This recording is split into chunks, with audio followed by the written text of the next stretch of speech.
Hello friends, আমি astrologer doctor Somashree Laha. আজকে শনি সম্পর্কে কিছু বলবো, কিছু রেমেডিস দেব। শনি নিয়ে এর আগে আমি একটাই ভিডিও করেছিলাম।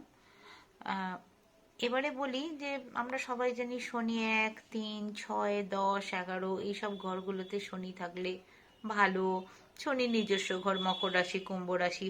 মকরের শনি আপনাকে উচ্চাকাঙ্ক্ষী করবে, কুম্ভর শনি আপনাকে ইনোভেটিভ আইডিয়াস দিতে থাকবে। শনি তার নিজের নক্ষত্র অনুরাধাতে ভীষণ কমফর্টেবল।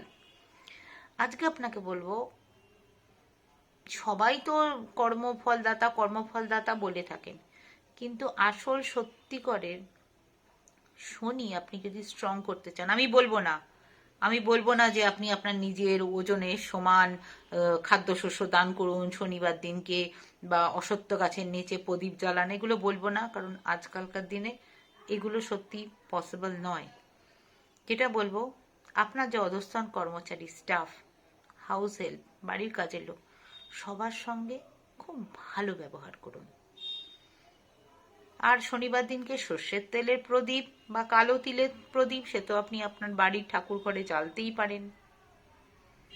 মায়ের সেবা করুন, মাকে ভালোবাসুন, মাকে প্লিজড রাখুন।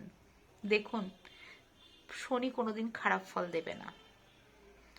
আর সবচেয়ে একটা মেন জিনিস, সেটা হলো মনুষ্যত্বকে শ্রদ্ধা করুন, মানুষকে ডিসরেসপেক্ট করবে না, আর নিজের কাজের প্রতি 100% কমিটেড থাকুন।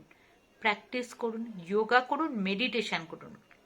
প্র্যাকটিস বলতে নিজের কাজের প্রতি সৎ থেকে নিজের কাজে নিজে 100% দিন। যোগা করুন, মেডিটেশন করুন, শিবের আরাধনা করুন, আর বিষ্ণুজির আরাধনা করুন।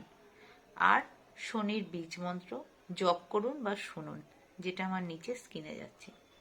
নমস্কার, সবাই খুব ভালো থাকবেন।